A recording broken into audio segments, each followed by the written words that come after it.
Matt, how are you? Richard? Very well. Nice to see you, Richard. Lovely to be here. Thank you very much. Matt's voice behind Spirits Ambassador for Hancock's. He's going to be running our gin tasting, helping run our gin tasting this evening, looking at 8 different gins, 7 from Hancock's. So Matt, tell us a little bit about why craft gin is exploding worldwide. Well, it's totally exploding. You're very right, Richard. And we've seen like a lot of the previous growth spirits, like tequila and rum, sort of plateau, and gin's really taken the reins. I think a lot of it stems back to classic cocktails and the demand for the ancient recipes, these old drinks that a lot of top bartenders are serving. And the further you go back and look at history, the more gin cocktails you find. It's kind of like rock and roll music. The further you look back, you get to blues. Yep.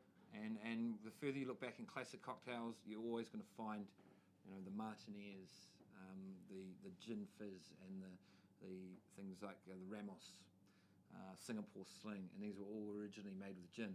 I think because of all the botanicals in gin, it lends itself beautifully to mixing, and people are starting to really appreciate gin for what it is again. It's had such a dark and colourful history at the same time, and a lot of people sort of think of gin as something that parents or grandparents drank, but really gin is, it's got such an amazing history. Probably one of the most colourful and dark at the same time histories of any spirit. Yep. That it's so fascinating for people as well to really get involved. Also, it's just so, with a hotter climate that we've had last summer, it really helps drive gin, I think. It's so refreshing, so clean. There's probably 2 of the main reasons there. The other cool thing about it, I guess, is the launch or arrival of craft tonic too. Absolutely. Canafina, Fever Tree, East Imperial, Fenderman's. Absolutely. They're all tasty tonics and made from actual quinine. Natural ingredients. Also, the craft gin explosion. Gin is a lot quicker to make. It's it's going to be really hard to make a craft whiskey distillery. That's why so many you don't see them pop up. Brook Laddie. Exactly. You don't have to lie it down for 10 years till the product's ready. It is a lot harder to distill and to get the balance of botanicals right. But once you get that right, you're away. Also, the great thing about this craft explosion is so many different experimental botanicals, unique botanicals that sets each gin apart from others, and also distillation techniques.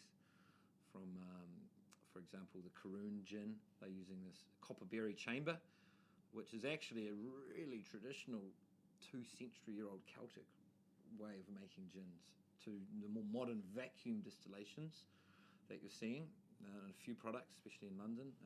Hard to find, but vacuum distillations is usually used for medicinal purposes in the pharmaceutical industry, and the first time that it's bridged across to spirits that we consume is with gin. With Oxley. Cool. So one of the gins we're going to be looking at tonight is from the New York distillery. It is. Looking forward to that. Pretty stunning gin. We've got a little glass of it here. We do. Just quietly.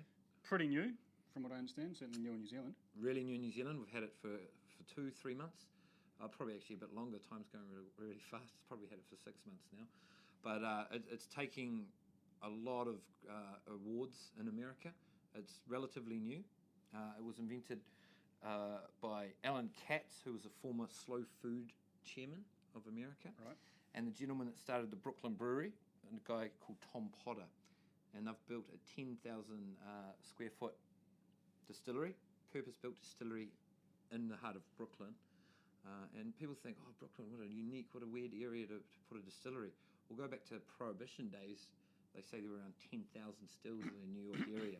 So distilling gin isn't new to New York at all, because it was much easier, like we said earlier, to distill gin back in Prohibition days. The last thing you wanted when it was illegal was to have 50 barrels of whiskey aging in the back of your warehouse. So gin was really popular in Prohibition New York, and this new distillery is very unique because they have a special it's called a farmer's license issued by the New York State. So they're buying all their grain from the local farmers. And the New York, Virginia area is amazing for growing grain, mainly rye. And because they're buying all the grain and distilling the liquid, the grain spirit from the local farmers, they've been given a special license, so you can actually go and drink at the distillery. You can go and buy the gin and take it away from the distillery, which is pretty unheard of. Yeah, and they're both very. One of the gentlemen, Alan, he's in fact also a cocktail historian. Right. And they're both always at the distillery. They're rumoured to always be there, and they're so passionate about their new gin, so passionate about cocktails, and they've got a really amazing bar set up there. Awesome. So you can go in there, try hundreds of different gins, try their gins and different cocktails, have a real experience. So I'm looking forward to getting over there. I haven't been there yet. Sounds like a good trip. Yeah, it will be. We'd like to come. Yes, please. Let's organise Yep. that. Awesome.